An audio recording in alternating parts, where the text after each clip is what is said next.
Hello everybody. Do you ever fantasize about buying an Aston and living the depreciated Aston Martin dream? I did it. It was incredible, but the bills were regular and those bills were big. But it's the ever surprising and potentially affordable depreciated Aston Martin costs which lure us in. Did you know if you suddenly inherited £55,000, you could buy yourself an Aston Martin DB11? But for that money, you probably wouldn't be buying it from Aston Martin themselves with a warranty. And all I would say is you'd need a hefty slush fund in reserve for when things inevitably go wrong. However, what if I was to tell you that for £55,000 you could get a 2+2 potentially Super GT that might not pull on the heartstrings quite the same when you stare at the badge, quite like the wings of an Aston Martin. But it's a badge that when you stare at it on the steering wheel, it alleviates your maintenance anxiety. Yes, today, finally, I'm excited to say, ladies and gentlemen, we are driving a Lexus LC500. But is there any real world family practicality with this gorgeous coupe? And could this be the thinking man's Aston Martin? There's only one way to find out. My name's Ben. Welcome to Dead Cars. Shall we get you in the back? What's in there? Is that your favourite chocolate ice cream? Right, sweetie, do you want to go for a drive? This is a very special car. Do you know what this is? A white car. It's a white car, Lexus LC500. I think there's three main trim levels, sweetie. Yeah, so the entry level comes with a panoramic roof. Then you've got this, which is the sport model, which comes with a carbon fibre roof. Then you've got the Sport Plus, which comes with four-wheel steer and active aero spoiler at the back. And even though this looks like a super modern car, sweetie, this has got a naturally aspirated V8, 5 litre. Do you want to hear it? You ready? Does that sound good? Do you like that? But if this is a puppy. Oh, goodness me, I've wanted to drive one of these for such a long time. Please don't drop any of those sweets because I'm sure Russ, the owner of this, wouldn't appreciate that. Although there is a sweetie on the floor that I noticed that his teenage daughters must have dropped. And this very special, normally aspirated engine produces around 470 horsepower, 398 pound-feet of torque. That's 540 Newton meters. All of the power obviously goes to those rear wheels. There was no manual option with the LC500. Instead, you get a 10-speed automatic, which I'm looking forward to trying that out. And I couldn't believe the dimensions of these cars. Apparently, they are a little over 4.7 meters long and about 1.92 meters wide, excluding the wing mirrors. So these are almost the same size as an Aston Martin DB11. Although I've only just started driving this, it doesn't feel like a big car. I feel like I can place it. But these are very heavy cars. They're not far off of being 2 tons. But sweetie, real world family practicality test number 1, speed bumps. So I've got it in comfort mode. Yeah. Oh, they are making mincemeat of those. And it's really comfortable. This has got adaptive dampers. And one of the complaints I had about the RCF that I recently reviewed on the channel was those fixed dampers were just too firm for me. And already I can tell you that this in the comfort setting, feels really comfortable. Now, as you've no doubt seen, I have managed to get a child seat in the back and I've got my nearly 3-year-old in there at the moment. And I will show you a bit more of a deep dive into the rear practicality in the boot a little bit later on. But first, let's talk about the looks of the mighty LC500. This thing is absolutely stunning. It's a breathtaking thing to behold. Many people refer to these as like the affordable everyman's Lexus LFA. I think I've only ever seen like 2 of these out in the wild on the road. And whenever I do see them, I stop and stare and your heart skips a beat. The way they've sculpted those shoulders on the back and how the coupe design sort of goes into it, they look impossibly wide. And sat here as the driver, you can see them in your wing mirror, just reminding you, you're in something really special. That huge trademark now, Lexus front grille, the grille that I'm not a fan of, on their much more sort of day-to-day stuff. Look, as we just drive past one of their crossovers there, I think it's a bit too much. But on this car, it looks absolutely perfect, fits with the design perfectly. And the nose of this car as well is super low. This sits on 21-inch alloys, but because of the scale of this car, you know, they don't look too big. Far too many modern cars, in my opinion, have got huge wheels that just look stupid. But I have to be honest, if you sat one of these in a car park next to a DB11 and you asked 100 people which one has got more presence, more drama, I do think that the Aston Martin would win the vote. But that floating C-pillar, which you will see on both the Aston Martin and on this, I've said in the past, I'm not actually a fan of that on the DB11 or the DB12. However, it works perfectly with this futuristic stormtrooper of a car. But looks-wise, compared to the Aston, I think you have to factor in as well that these are significantly rarer, certainly in the UK, than a DB11. I looked on Auto Trader this morning and there was 105 DB11s for sale. DB11s are still a very rare sight, very rare car. Guess how many LC500s are currently up for sale on Auto Trader? 7. Yeah, that's right, nearly 100 less.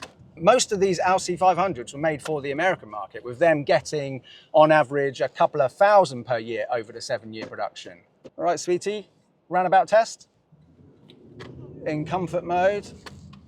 Oh, just giving that accelerator pedal a bit of a tickle. Oh, honestly, in terms of just floating around in this and using it with young children, it's very, very easy, approachable, intuitive car to drive. And next up, we need to talk about this incredible interior, but let's start with the back seat, shall we? Let's check out the practicality. Right, so the big test then, how do these rear seats compared to Aston Martins and 911s and as such, because most people think that 2+2s rear seats are useless, they're only for storage. However, on this channel, we prove that not to be the case. Right, move the driver's seat to a realistic drivable position for me, and then let's have a look. Straight away, I can confirm the overall space in the seats, the space back here is a lot more than in the back of 911s and Aston Martins. This is brilliant, but headroom, as you would expect, is where the big compromise is. But can I slump down? Let's move that seat back. How much leg room do I get? Okay, I've got a little bit of leg room here still. Can I sort of get down to a position where, yeah, okay, that is impressive. Look, my legs are wrapped around the seat in front, which is what you do with 2+2s. I can fit in the back. I'm 5'11", long body, short legs. So I can confirm the rear seats in the LC500 are more usable than 911s and an Aston Martins. This is impressive. Of course, you've got 2 sets of Isofix in the back, top tether points up there. And because, like I say, there's so much space in here, I reckon you would actually be able to get proper sized child seats in. You can also physically turn off the passenger side airbag, meaning that you could have a rear facing child seat on the front passenger seat. But what about the boot? So the little button is hidden there, look, just on by the light. And yes, the boot is a bit compromised. I'll give it that. 197 litres, which makes it smaller than a DB11's, but bigger than a DB9's. But with this V8 non-hybrid, it's actually bigger. You lose even more boot space with the hybrid. But it's quite shallow, but then it does go back quite far there. Look, to demonstrate, look, because it goes quite far back there, get a folding buggy, and I reckon a whole midweek shopping there. We don't do the set of golf club tests on the Dad Cars channel, we'll do the buggy test. So the rear seat usability has genuinely exceeded my expectation. Oh, and for anybody wondering, that is a new compact folding travel child seat, which is Isofix, top tethered in the back. I do think that they will fit in the back of 911s and Astons. And because it's folding, it means you can get it in without scratching your leather. I'll put a link in the description below to that child seat, which now brings us on to the interior for me here as the driver. And I was a little bit critical of the Lexus RCF we recently drove, saying it felt a little bit disjointed. The top part of the dash didn't really seem to match with the bottom part. But in here, everything is very cohesive. If you want to be able to call something a Super GT, I think the cockpit needs to feel very special, and that it does. And look, I love how the door cards kind of slope down there and then come in. Feels very supercar-esque, that. Beautiful materials everywhere in here. Contrast stitched dash, lovely leather, Alcantara, titanium door handles, and I think these paddles are titanium as well. The gear selector has a really satisfying quality feel about it when you're operating it, going from drive to reverse. And I am awarding the LC500 the title of having the best digital instrument cluster. This thing is absolutely stunning. Look, when you press this button here, oh, look at that. The physical surround for your rev gauge actually moves over to the side, and it shows like your tire pressures there and stuff. But in a Super GT, that is what you want. You want little bits of theatrics and drama like that. By comparison, I've said it before, but the brand new Aston Martin DB12, the instrument cluster screen is just a rectangular screen. It could just as well be a kid's tablet. This thing is perfection, and other marquee brands should take note. The infotainment screen is integrated elegantly, thoughtfully in the center there. And you've got, look, an analog timepiece to the left of it as well. Honestly, I can't sing the praises of this interior enough. And these seats, goodness me, they feel so supportive. And with the Alcantara, I mean, I could never have an Alcantara interior car because my little pickles would destroy it. But that does mean you feel locked in position. You're not sliding anywhere. The lateral support is fantastic. These seats are heated and ventilated as well. You've also got my favorite modern car feature, heads-up display, which is wonderful. Honestly, I could waffle on forever about all the lovely little details and well thought out pieces of the interior here, but we need to find out what this is like to drive. Does it feel like a Super GT when you put your foot down? Now, for some reason, the primary microphone during the filming of this video decided to switch itself to a background noise reduction mode. So for the next few minutes, I'm going to switch the audio to one of the action cameras so you get a better sense of what this car sounds like. Right, sweetie, do you want to see how this drives? We're coming out to a national speed limit, nice little B road. Yeah, so we see what it's like. I'll tell you what, to start off with, I'm going to leave it in comfort, leave it in auto. Let's have a look.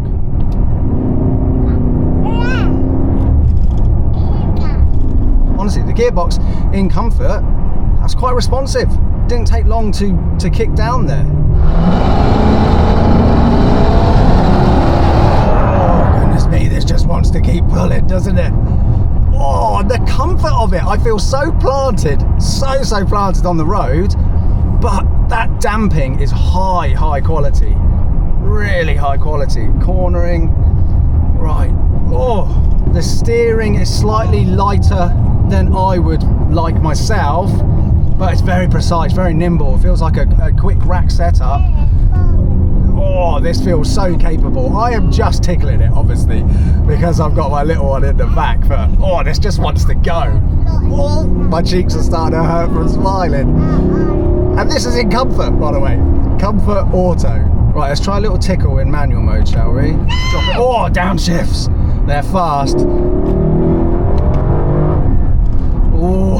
Oh, goodness me. Yeah, this gearbox is fantastic. It really is. 10 gears though. Quite bizarre to me because I'm very much used to, you know, 6-speed automatic cars, and you know, each of those gears has got a very different character. So yeah, I'd have to spend a bit more time with this box to get the most out of it in manual mode, I think. So what we'll do now is we'll put it back into auto, but in Sport S, and the drive mode selector is up here. Right, national speed limit, sweetie, you ready? Look, we'll slow down to 30 miles an hour. 3, 2, 1.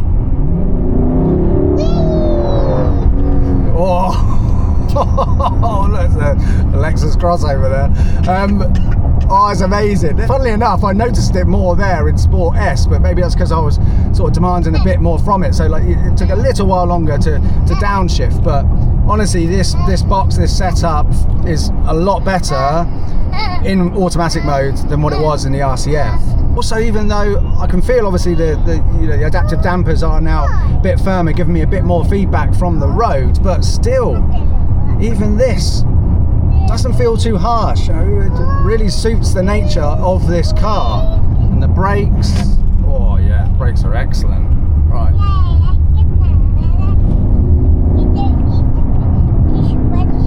I am feeling the width of it actually a little bit more on this B road, but I think that's because it's not my car. If this was mine, I mean, I'm very comfortable with a Super GT with these sorts of dimensions. Does this feel like a proper Super GT to me?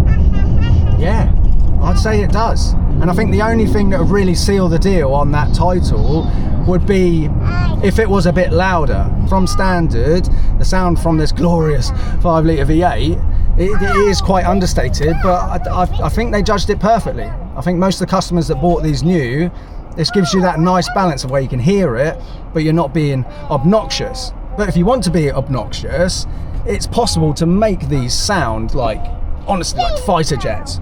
Like, absolutely incredible. There's videos online where you can hear them. For me, some of what people do to these, it's too loud. What I think I would like, if I had one of these, is a exhaust flap switch. You know, so you can press a button and it'll be like this, standard, perfect. But then when you do want to be a little bit of a hooligan, you could open up the flaps and let it roar. Oh, does sound good. Does anybody know? Let me know in the comments below. Does this do the thing where it records the sound from inside the engine bay and then pumps it through the speakers on the sly? Does it do it? I don't know. Let us know in the comments below, because yeah, when you put your foot down, you can really hear that engine.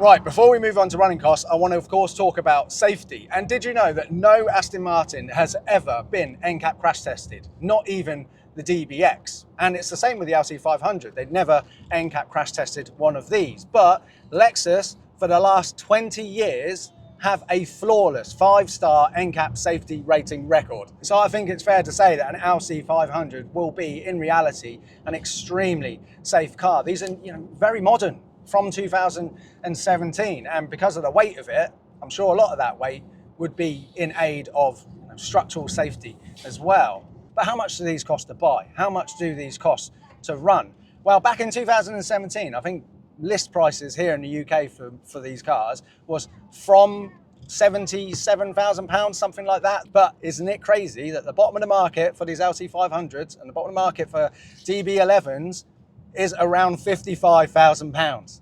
So this has depreciated by about 25 grand, whilst the Aston DB11 has depreciated by at least £100,000, if not more. So for that fact alone, you can call these the thinking man's Aston Martin, because if somebody bought a 2017 DB11 brand new and someone else bought one of these brand new, who was the more intelligent man?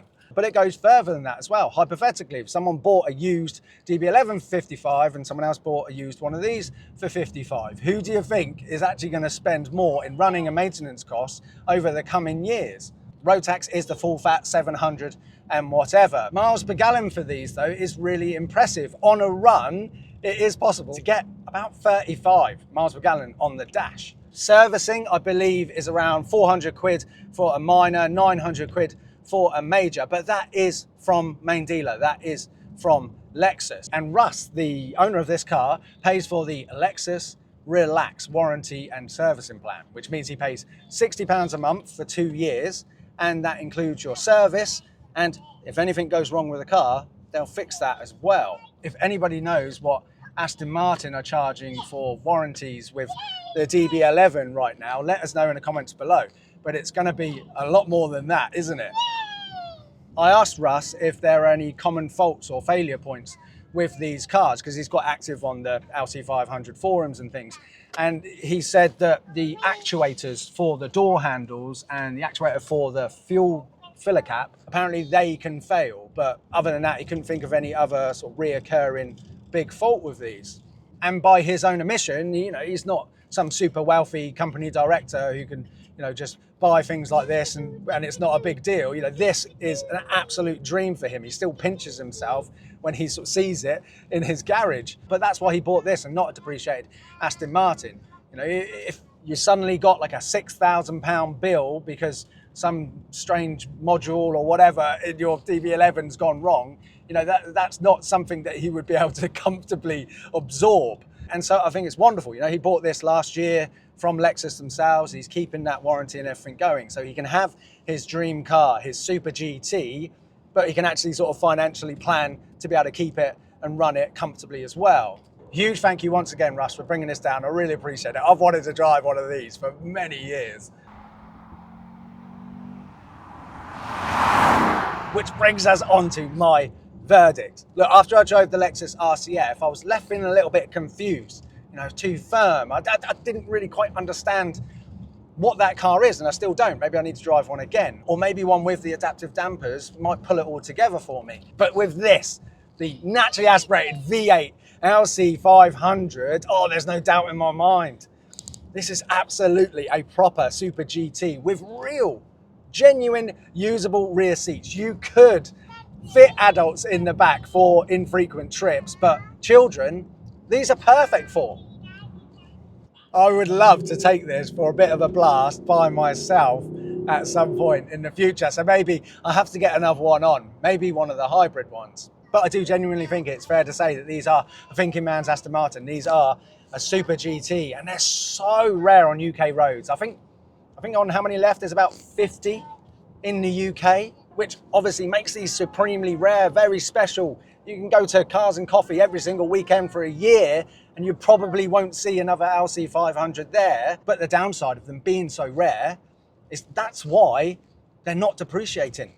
The supply and demand for these is so tight, they're not depreciating at all, are they? And I can't see them suddenly starting to depreciate. I mean, maybe when they get to 10 years old and they're out of extended Lexus warranty, maybe, you might see some just come down a little bit. And I think that for me this is so idiotic, right? This is why you should always take what I say with a pinch of salt.